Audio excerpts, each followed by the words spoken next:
Au départ de l'aventure, il y a eu un article, 21 questions à se poser pour identifier un job qui correspond à ses valeurs.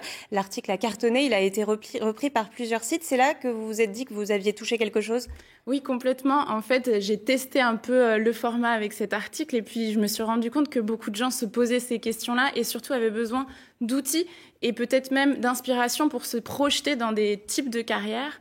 Et du coup, je me suis dit, à la suite de ces questions conseils, il faut qu'on donne des exemples de jeunes et des exemples les plus variés possibles pour montrer qu'il n'y a pas juste devenir fondateur d'une start-up dans l'économie circulaire, mais que vraiment ça peut être travaillé en ONG, en politique, dans un grand groupe, bref, tout est possible. Et ça, c'est ce qu'on essaie de mettre en lumière, du coup, sur les pépites vertes. Vous-même, vous êtes diplômé de Sciences Po Paris. Ça a été compliqué pour vous de trouver la voie?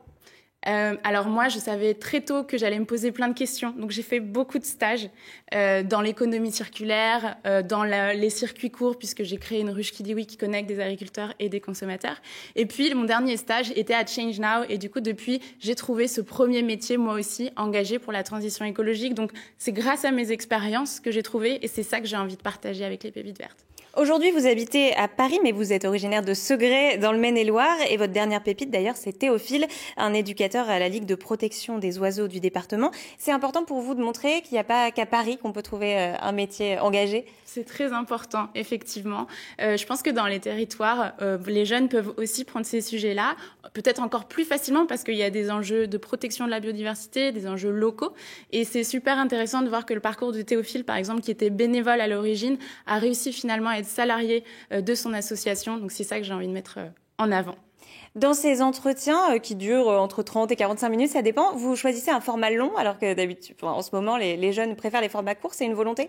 Oui, je pense qu'il faut qu'on aille au fond des sujets et qu'on prenne le temps, en fait, de débattre de ça. Il y a aussi un sujet dont je parle tout le temps, c'est le sujet de l'argent. C'est tabou. J'ai envie un peu de mettre en lumière des choses dont on ne parle pas, des métiers, des questions qu'on se pose. Et pour ça, je pense qu'il faut prendre le temps. Merci beaucoup Claire Pétro d'être venue sur notre plateau. Les Pépites Vertes, c'est donc une émission à découvrir sur le web. La prochaine, ça sera fin février et elle parlera des métiers créatifs engagés. Merci beaucoup. Merci.